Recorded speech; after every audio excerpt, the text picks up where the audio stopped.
Good evening. A 9-year-old boy who went to the seaside for a bank holiday outing was killed in an accident on a funfair ride. His father was injured and so was his brother and 2 other people. They were on a water chute train ride when an overhead light fitting crashed onto their car. It happened at the Coney Beach funfair at Porthcawl in South Wales. It's thought high winds may have been to blame. Today, we're diving into a tragic event whereby a 9-year-old boy suffered unsurvivable injuries on a water ride at the Coney Island amusement park in Porthcawl, South Wales in 1994. This shocking incident involved the popular water chute ride and had a profound impact on safety regulations in amusement parks across the region. Let's take a closer look at what happened. Coney Island in Porthcawl was a beloved destination for families and thrill-seekers alike.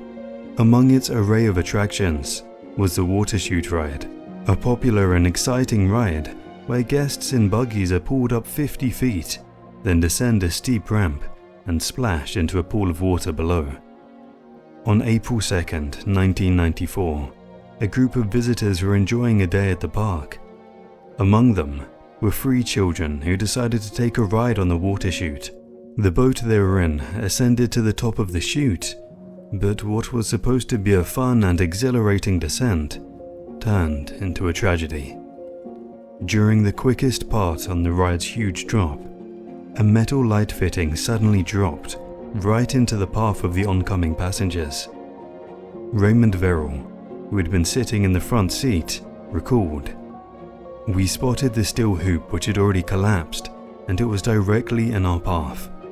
We ducked and it whistled over our heads, but the others behind must not have seen it."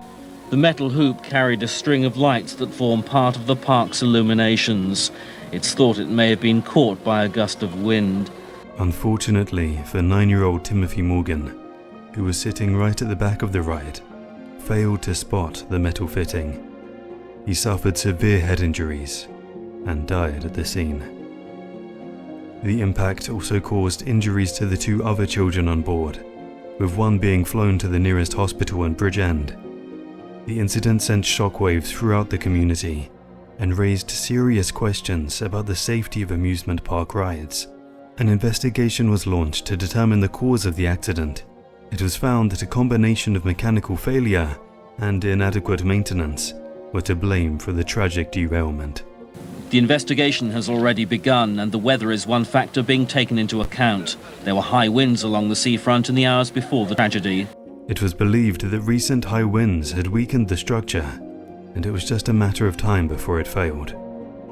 In the wake of the accident, Coney Island and other amusement parks across the UK faced increased scrutiny regarding their safety protocols. The park owner was fined £7,500 and ordered to make vast changes to maintenance inspections. These aimed to prevent such a tragedy from happening again. After the tragic event, the ride was immediately closed and remained standing until the year 2000, when it was eventually dismantled.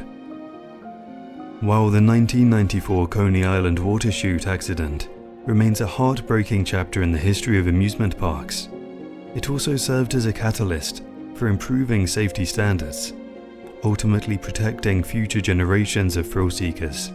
Thank you for joining us as we explored this significant yet somber event. If you found this video informative, please like, share and subscribe to our channel for more content.